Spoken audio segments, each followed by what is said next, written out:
The start of the Fourth Age and the departure of the Ring-Bearers. The Fourth Age of Middle-earth began after the destruction of the One Ring and the fall of Sauron. At this time, the Age of Elves and Magic faded, and the Age of Men began. The event marking the transition was the departure of the Ring-Bearers. Frodo Baggins, Bilbo Baggins, Gandalf, Olorien, Elrond, and Galadriel all sailed from the Grey Havens to the Undying Lands of Aman. They were followed later by Samwise Gamgee, who had briefly carried the ring. Their departure removed many of the last great powers of the Elder Days from Middle-earth. The Hobbits of the Fourth Age.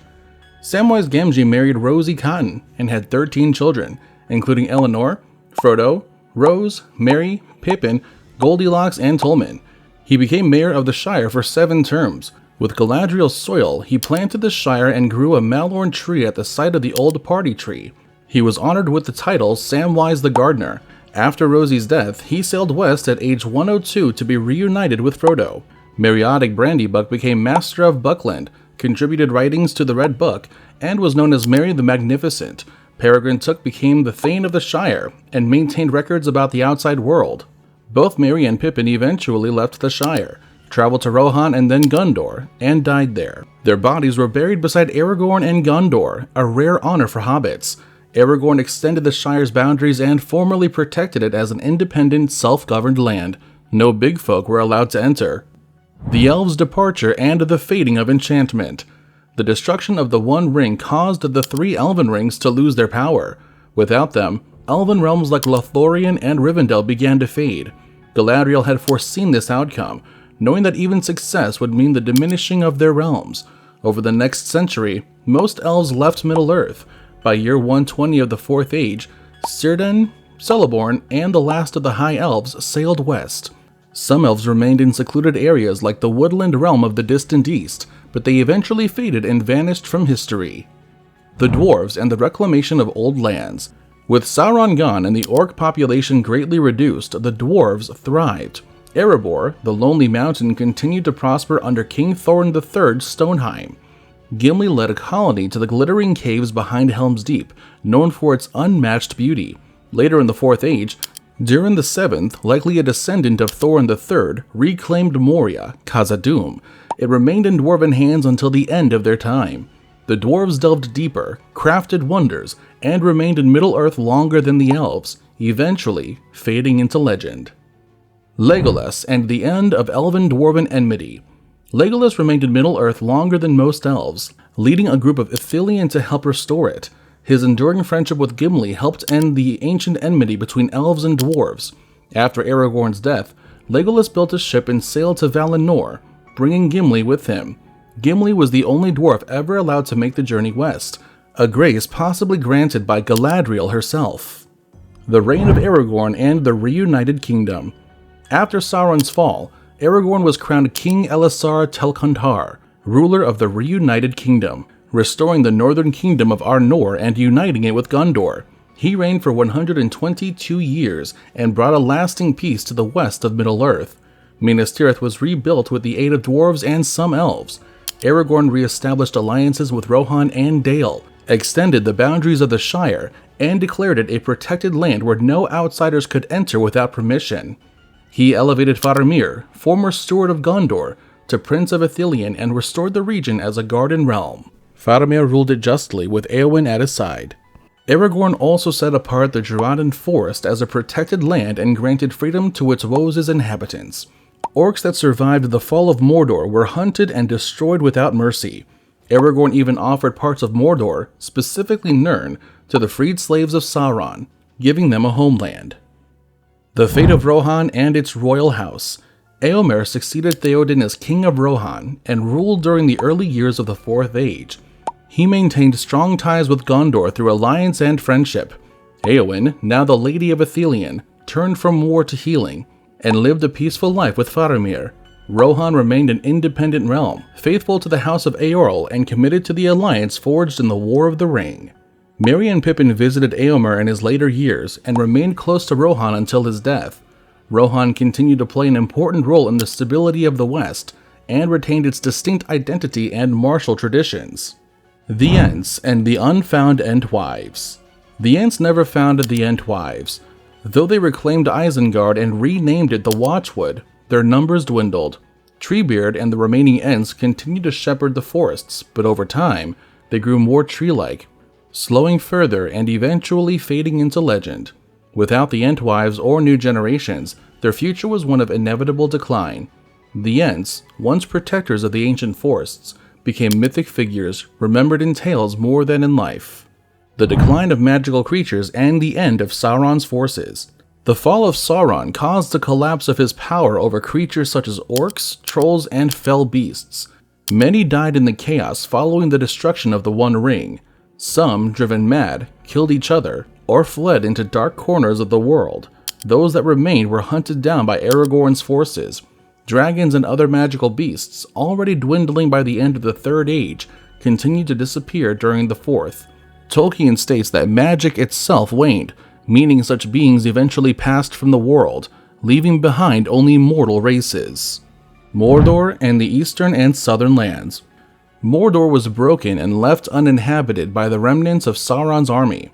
Aragorn granted the region of Norn to the former slaves of Mordor, allowing them to rebuild as a free people. Though little is recorded of the deep south, Harad, and east, Rhûn, it is implied that these lands, long corrupted by the Shadow, began to recover slowly. Tolkien suggests that while the Blue Wizards may have failed in curbing the spread of dark cults in the east, the destruction of Sauron severed the long chain of Morgoth's influence in those lands. The decline of the remaining races, and the dominion of men. With the Elves departed, the Dwarves fading, and magical beings disappearing, Middle-earth entered the dominion of men. This was the era Tolkien envisioned as gradually resembling our own world, a time of mortal governance without divine intervention or magic. The men of Gondor, Arnor, Rohan, Dale, and other realms became the stewards of history, land, and law. Aragorn's son, Eldarion, succeeded him after his death in the year 120 of the Fourth Age.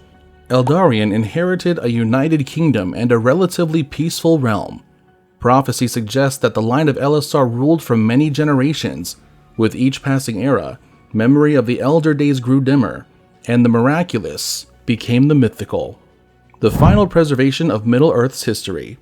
The Red Book of Westmarch, begun by Bilbo and expanded by Frodo, Sam, Merry, and Pippin, became the chief record of the War of the Ring and the world that preceded it. After Sam's departure to the west, the book was preserved by his daughter Elenor and passed through generations. It became the basis for later records kept in Gondor, including the Book of the Kings and the tale of Aragorn and Arwen, ensuring the deeds of the past would not be lost, even as their memory faded. The future ages and the end of Tolkien's narrative. Tolkien did not write in detail about events beyond the Fourth Age. He made passing references to future ages in his letters and notes, indicating that Morgoth would one day return and bring about Dagor Daggorath, the final battle between good and evil. But these were only glimpses. In practical terms, the story of Middle-earth ends with the fading of the elves, the decline of other races, and the enduring rule of men. Tolkien emphasized that Middle-earth is not a separate fantasy world, but a mythic version of our own Earth at an earlier stage of imagination. He likened it to Norse myths about Midgard, from which the term Middle-earth is derived. By the end of the Fourth Age, the world transitions away from myth into the history and memory that form the roots of our own legends. After the War of the Ring, Frodo, Sam, Merry, and Pippin did not return straight home. They first remained in Minas Tirith, witnessing Aragorn's coronation as King Elisar and sharing in the celebrations of Sauron's defeat. On their way back north, they paused in Edoras to honor King Theoden at his funeral, where Éomer was crowned King of Rohan. Continuing their journey, they passed through Isengard and saw it laid waste by the Ents. Saruman, now stripped of power, was encountered on the road, wandering in rags. Frodo responded with unexpected mercy, allowing him to go on unharmed. From there, the fellowship finally dissolved. Aragorn returned to Gondor, Legolas and Gimli went together into Fangorn, and Gandalf accompanied Elrond toward Rivendell. At the borders of the Shire, Gandalf parted from the Hobbits, leaving them to complete the final stage of their journey alone. Unaware of the troubles waiting for them at home, the four companions pressed on toward the Shire, the Scouring of the Shire. In Peter Jackson's films, the hobbits returned to find the Shire untouched, but in Tolkien's book, their homecoming was very different. Instead of peace, they found the Shire in ruin, ruled by ruffians under the command of Sharkey. Trees were cut down, rules enforced with violence, and hobbits lived in fear. At the Brandywine Bridge, the companions discovered gates and guards where once there had been simple country lanes. Merry and Pippin quickly organized resistance, Pippin rallying the Tooks and Sam bringing Farmer Cotton and his household. The uprising culminated in the Battle of Bywater, the last battle of the War of the Ring. 19 hobbits and 70 ruffians fell before Sharkey's reign was broken. When confronted at Bag End, Sharkey was revealed to be Saruman, stripped of his power but full of spite. Frodo forbade his death, but Wormtongue, driven by years of abuse and humiliation, stabbed Saruman in sudden rage. As he tried to flee, the hobbits shot him with arrows, ending his life in the same bitterness and betrayal that had marked it. With Saruman and Wormtongue gone, the Shire could begin to heal. Sam used Galadriel's gift of soil to restore its beauty, and within a year it flourished again with one of its richest harvests. In the years that followed, King Aragorn declared the Shire a protected land, free from the intrusion of men. He later expanded its borders to include Buckland as Eastmarch and the Tower Hills as Westmarch. The Shire retained its own governance, Theon, Master of Buckland, and Mayor, roles later filled by Pippin, Merry, and Sam. Though scarred by Saruman's malice, the hobbits returned to their quiet, agrarian lives, slowly fading into legend as a people content to be left in peace. Bilbo Baggins. Bilbo Baggins had long since left the Shire before the War of the Ring began, choosing instead to reside in Rivendell after his 111th birthday. There, he lived quietly, spending his time writing poetry, recording tales, and enjoying the hospitality of Elrond's household. The power of the One Ring, which had prolonged his life unnaturally, began to fade after its destruction. Though he no longer played an active role in events, Bilbo's place in history remained secure as the hobbit who first discovered the ring and passed it to Frodo. By the year 3021 of the Third Age, it was clear that his time in Middle-earth was drawing to a close. He was invited to join Frodo, Gandalf, and the Elves on the last journey to the Grey Havens. From there, he sailed across the sea into the west. In Valinor, Bilbo lived out his final days in peace, free from the burdens of age and the influence of the ring. While the exact date of his passing was never recorded, he remains remembered as the oldest hobbit in the documented histories of Middle-earth. Only Smeagol, corrupted into Gollum, had lived longer, but Bilbo was honored and celebrated, whereas Gollum was not. Frodo, unlike Merry and Pippin, who took direct roles in combat, Frodo stood apart in the Battle of Bywater, refusing to kill. His focus afterward was on healing the wounds left on his homeland and guiding his fellow hobbits back to peace. Despite his efforts, Frodo never fully recovered from the trials of his journey. The wounds he sustained on Weathertop from the Witch King's blade and later from Shelob's sting continued to torment him. Every year on the anniversaries of those injuries, March 13th and October 6th, he would fall gravely ill. These lingering pains, both physical and spiritual, left him unable to find lasting rest in the Shire. For a brief time, Frodo took on the role of Mayor of Michel Delving, overseeing the Shire's civic affairs. However, once stability returned, he handed the office back to Will Whitfoot. Unlike Sam, Merry, and Pippin, Frodo never married or started a family. His inheritance, Bag End, was entrusted to Sam, ensuring the Baggins' home remained in trusted hands. At last, Frodo was offered passage into the West as a ring-bearer. In the year 3021 of the Third Age, he departed from the Grey Havens aboard the White Ship, alongside Bilbo, Gandalf, and several elves. In Valinor, he finally found the healing and peace that had eluded him in Middle-earth, free of the suffering that shadowed his final years at home. Samwise Gamgee returned to the Shire as both a hero and a servant of his people. After helping to drive Saruman's forces from their land, he married Rosie Cotton, fulfilling the promise of love that had guided him through the darkest parts of the quest. Together, they built a large family of 13 children, many of whom were named in honor of his closest companions, Frodo, Merry, Pippin, and Bilbo. Sam took on the role of healer and restorer of the Shire, using the gift of Galadriel's soil to replant trees and revive farmlands scarred by Saruman's ruffians. This earned him the lasting title of the Gardener. His dedication to the land and people quickly elevated him to public leadership. In the year 6 of the Fourth Age, he was elected Mayor of the Shire, succeeding Will Whitfoot. Sam's reputation and reliability led to his re-election for 7 consecutive 7-year terms, making him the longest-serving mayor in Shire history. His influence extended beyond the Shire itself. King Aragorn recognized Sam's achievements and honored him with the Star of the Dunedain, a silver brooch worn by the Rangers of the North. This marked him as a trusted friend of Gondor and Arnor. Sam even met Aragorn again at the Brandywine Bridge, a testament to their enduring bond. After Rosie's death in the year 61 of the Fourth Age, Sam's heart turned once again toward Frodo. Having been a ring-bearer for a short time, he was granted the right to sail into the West. Leaving Bag End to his eldest daughter Eleanor, Sam departed from the Grey Havens and reunited with Frodo in the Undying Lands.